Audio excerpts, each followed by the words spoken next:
Good afternoon. We're approaching the end of the preparation for the consecration, according to St. Louis de Montfort.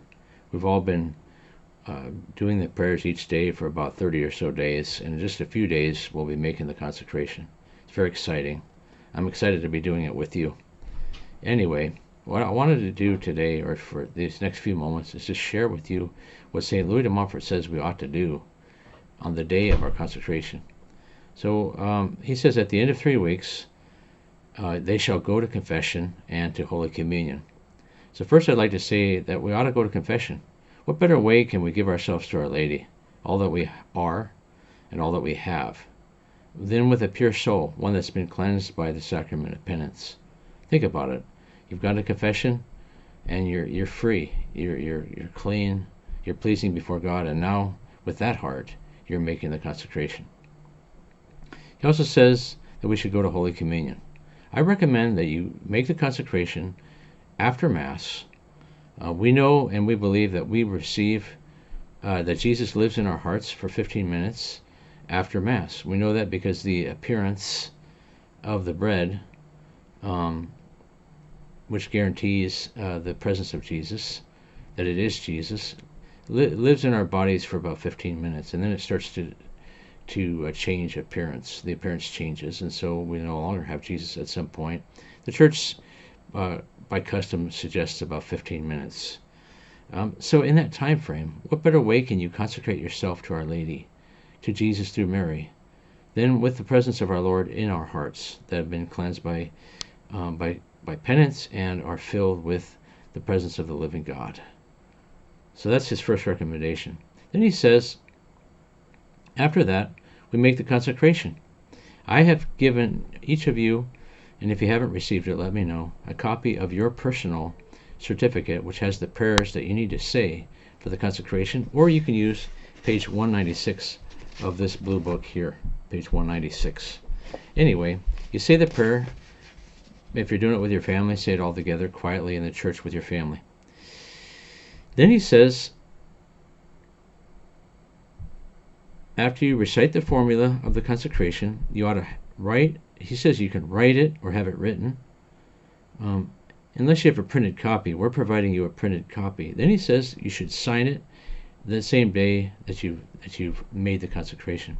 There's a spot on the certificate that we sent you where you can sign your name and date it. And then what I recommend is go to a store and get a frame and slide that consecration certificate in the frame and put it on a wall so that every time you see it, it reminds you of your consecration, the promises that you've made to Our Lady, that you're giving her all that you are and everything that you have to her, without reservation, without qualification, with great courage and with great total generosity and love of her. After that, after we sign it, he says we should also make a sacrifice. He says we should pay a tribute to Jesus and Mary by doing some penance, he says, for our past unfaithfulness, how we've not been faithful to the vows of our baptism, or to show our dependence on Jesus and Mary, that we are, that we need them, that we are the slaves of love of Jesus and Mary. And so he says it doesn't matter what we do. Back then, I guess they contributed some kind of pin, which I don't know what that is. He says you should give a pin in homage to Our Lady. He says you can make a fast, do a mortification, light a candle, or give some kind of alms to the poor. Whatever sacrifice you do, let it be big and substantial. No matter what your state in life is, if you have a lot, then give a lot. If you don't have much, then give a little. And Jesus will read your heart and know that anything given out of great love of Our Lady and Jesus will be a great gift. So don't forget to do that on the day of your consecration. We have much to be grateful for. Think of the grace that we've been given by Jesus and Mary to even make the consecration, to know about it and to make it and to follow through with it and to do it on that day. So consider those things, and that we should be grateful and thankful for that, and do make a sacrifice as he suggests. Finally, I just want you to know that I am praying for you and that I'm excited that you're approaching this day.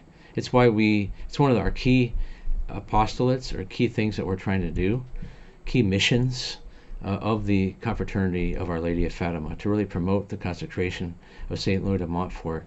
Know that I'll be praying for you and your family. I'll pray again that you will have great courage and great generosity, that you give all that you are and everything that you have back to Our Lady. God bless you.